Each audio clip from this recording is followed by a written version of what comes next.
बीच एक बड़ी खबर आ रही है। अमेरिका और पाकिस्तान के बीच बातचीत हुई है। कल दूसरे दौर की बैठक से पहले चर्चा हुई है। ट्रंप ने पाकिस्तान आर्मी चीफ से यानी आसिम मुनीर से बात की। ये बड़ी खबर सामने आ रही है। होर्मुज पर लागू नाकाबंदी पर चर्चा हुई है। तो अमेरिका और पाकिस्तान के बीच बात हुई है और आपको बता दें कि होर्मुज पर लागू नाकाबंदी पर चर्चा हुई है। कल दूसरे दौर की बैठक है और उससे पहले ये बातचीत हुई है, क्योंकि अगर आप देखें अभी तक ये भी कहा जा रहा है कि ईरान की तरफ से कोई भी इस बैठक में शामिल नहीं हो रहा, तो आखिरकार फिर ये कैसी बातचीत होगी जब ईरान के ही कोई प्रतिनिधि नहीं रहे। तो कह दिया गया है नाकाबंदी रही तो बातचीत मुश्किल होगी। मुनीर की तरफ से ट्रंप ने कहा है कि इस पर विचार करूंगा।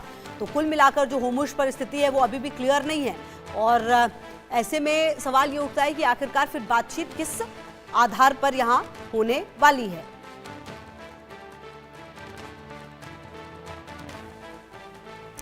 तो आपको बताएं कि बातचीत होनी है दूसरे दौर की। से पहले आपको याद होगा 21 घंटे की बातचीत भी हुई थी पाकिस्तान में, हालांकि उस बातचीत का कोई भी असर नहीं हो पाया और उसके बाद लगातार परिस्थितियां बिगड़ती चली गई। और ऐसे में अब कहा यह जा रहा है कि जो कहा जा रहा है कुछ घंटों में उपराष्ट्रपति जेडी वेंस इस्लामाबाद पहुंचेंगे। पाक गृह मंत्री ने ईरानी राजदूत से मुलाकात कर ली है और अमेरिकी राष्ट्रपति डोनाल्ड ट्रंप ने दावा किया कि ईरान के साथ डील आज पाकिस्तान में साइन होगी और उन्होंने कहा कि समझौता आज ही हो सकता है।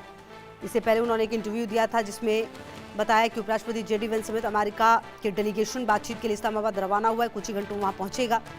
और ट्रंप ने यह भी कहा था कि अमेरिका ईरान के साथ बातचीत करने जा रहा है और मुझे उम्मीद है कि कोई गेम नहीं खेला जाएगा। और अजय मेरे से होगी ज़्यादा जानकारी के लिए इसी खबर पर।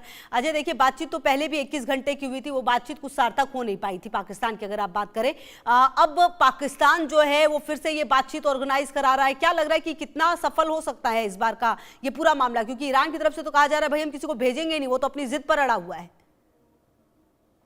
पाकिस्तान जिस तरीके से ये कह रहा है उससे एक चीज बड़ी स्पष्ट है कि ईरान भी अड़िग है अपनी बात पर कि जब तक स्टेट ऑफ हार्मोज को लेकर मामला हल नहीं हो जाता, जब तक उसे अलो नहीं किया जाता, तो उसके बाद जो है चीजों को तब तक वो नहीं हो पाएगा। तो ईरान ने भी यही संदेश पाकिस्तान के जरिए दिया है, क्योंकि पाकिस्तान मीडिएशन में है। अब देखना है कि पाकिस्तान को इसके बदले में क्या रिस्पॉन्स अमेरिका देता है, क्योंकि देखिए एक चीज बड़ी स्पष्ट है, जब तक ईरान नहीं चाहेगा तब तक बातचीत नहीं हो जाती। और अमेरिका युद्ध के जरिए जो करना चाहता था वो तमाम कोशिशें कर चुका है और ईरान ने अभी तक उसके सामने सरेंडर नहीं किया है। तो इससे सब स्पष्ट है कि बातचीत तब तक मुमकिन नहीं हो पाएगी जब तक की चीजें टेबल पर नहीं बैठेंगे। तो बिल्कुल। तो कुल मिलाकर क्या लग रहा है अजय कि ये जो भूमिका जो पाकिस्तान के सामने आई है, इस भूमिका को वो कितनी सफलता से निभा पाएगा? क्योंकि ट्रंप भी तो अपनी जिद पर है। हालांकि जो बात मुनीर ने कही कि भाई जब होर्मुज स्ट्रेट पर इस तरह की स्थिति रहेगी तो बातचीत हो ही नहीं पाएगी, तो ट्रंप कह तो रहे कि मैं इस पर सोचूंगा, पर क्या सोचेंगे वो? जेडी वेंस को तो भेज दिया है अधिकारियों के साथ। देखिए बिल्कुल, जिस तरीके से जेडी वेंस बोल रहे हैं, जिस तरीके से ट्रंप बोल रहे हैं, देखिए दोनों तरफ अब तनातनी का माहौल है। ऐसा नहीं है कि अब बातचीत चल रही है तो कोई भी इस चीज को लेकर टेबल पे आना चाहता है। अमेरिका इस चीज को लेकर अड़िग है कि अगर ईरान स्टेट ऑफ हार्मोज को लेकर बात नहीं मानता है तो हम कार्रवाई करेंगे। और अगर ईरान जो है अमेरिका जो कि देखें तो अमेरिका का भी स्पष्ट कहना है कि अगर ये चीजें जारी रही तो हम स्टेट ऑफ हार्मोज जो है उस पर कोई भी शिप जो है वो निकलने नहीं देंगे। तो दोनों तरफ से जो है वो स्टेट ऑफ हार्मोज को एक ट्रिगर पॉइंट बनाया गया है और ईरान इस चीज को पहले ट्राई कर चुका है, क्योंकि ईरान ने जब स्टेट ऑफ हार्मोज को लेकर बंद किया और उसके बाद दुनिया भर में किल्लत हुई, तो उसके बाद हमने देखा कि कैसे क्या चीजें हुई और उसके बाद अमेरिका को टेबल पर आना पड़ा। मगर अब अमेरिका भी उसी स्टेट ऑफ हार्मोज को लेकर जो है वो सीधे तौर पर स्पष्ट हो गया है कि वो किस तरह से आगे एक्शन चाहता है। बिल्कुल। और अजय कुल मिलाकर देखिए ये जो वार्ता हो रही है, देखिए भारत भी एक मुल्क होने के नाते यही चाहता है कि ये वार्ता सफल हो, क्योंकि होर्मुज स्ट्रेट पर अगर स्थिति यही रहेगी, हमारे भी तो जहाज फंसे हुए हैं ना, हमारे भी तो दो ही जहाज आए हैं, उसके बाद जहाज आए नहीं है। कुल मिलाकर परिस्थितियां विकराल होंगी। ये बातचीत सफल होना बहुत जरूरी है कि भाई बातचीत और खत्म हो सब, क्योंकि 50 दिन से ज्यादा ये पूरा सिलसिला चल रहा है अजय, और आज नहीं तो कल फिर भारत को भी काफी दिक्कतें होंगी। इस बात से कतई इनकार नहीं किया जा सकता। देखिए बिल्कुल, जिस तरीके से बातचीत का सिलसिला चल रहा है, जिस तरीके से चीजें वहां पे हो रही हैं, उससे स्पष्ट होता है कि बातचीत के टेबल पर जब तक नहीं आएंगे तब तक ना तो युद्ध रुकेगा, ना स्टेट ऑफ हार्मोज खुलेगा। तो ऐसे में अब, क्योंकि जैसा मैंने कहा कि एक स्टेट ऑफ हार्मोज जो है वो ईरान के लिए एक बड़ा पॉइंट है, जिसको जो एक प्रेशर टैक्टिक के हिसाब से वो इस्तेमाल कर रहा था, इसी वजह से अमेरिका टेबल पर आया।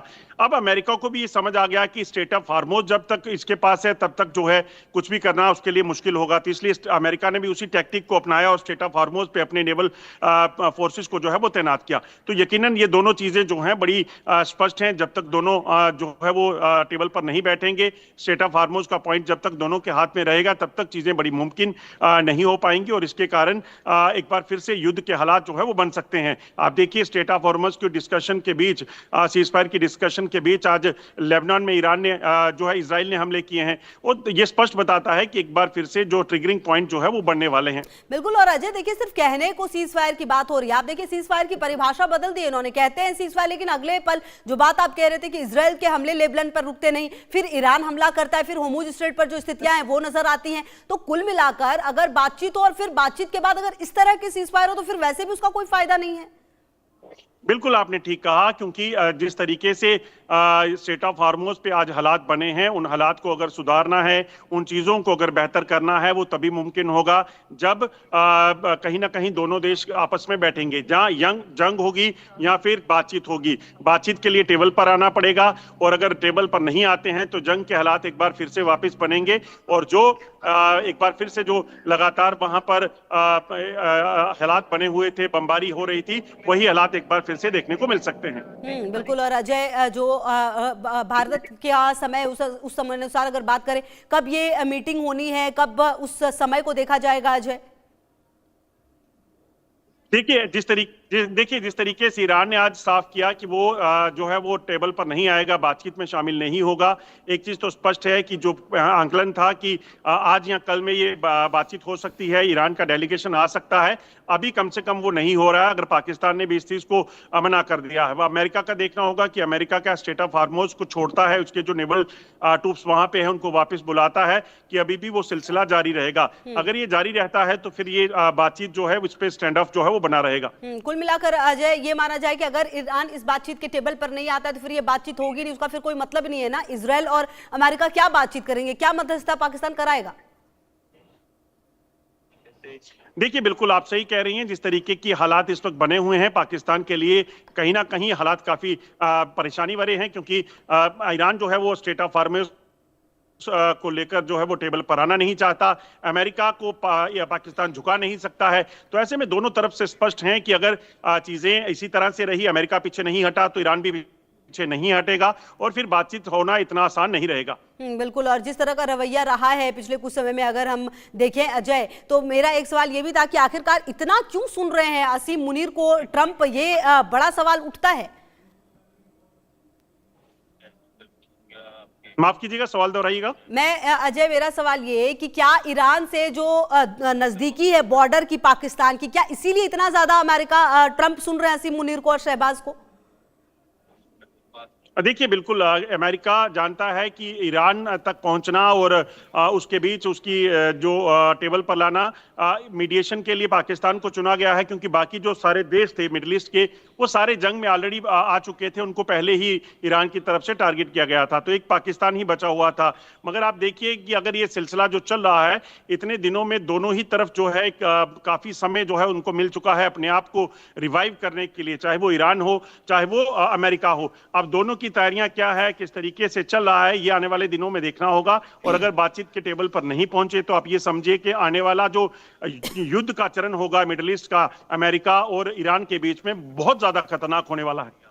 बिल्कुल अजय। और कहीं ना कहीं अब देखना तो यही होगा, क्योंकि भारत समेत खास करके जापान और वो देश जिन पर सबसे ज्यादा फर्क पड़ा है, वो तो यही चाहते हैं कि बातचीत हो और कुछ सॉल्यूशन निकले, क्योंकि होर्मुज स्ट्रेट पर दुनिया की नजरें, बाकी चीजों से तो चलिए बहुत फर्क नहीं पड़ा है, क्योंकि युद्ध तो हमने पहले भी देखे हैं, रशिया यूक्रेन चल ही रहा है, इजराइल के हमले चल ही रहे थे, लेकिन कुल मिलाकर इस युद्ध का असर सीधा सीधा हम पर पड़ रहा है आर्थिक रूप से, इसीलिए नजर इतनी बनी हुई है।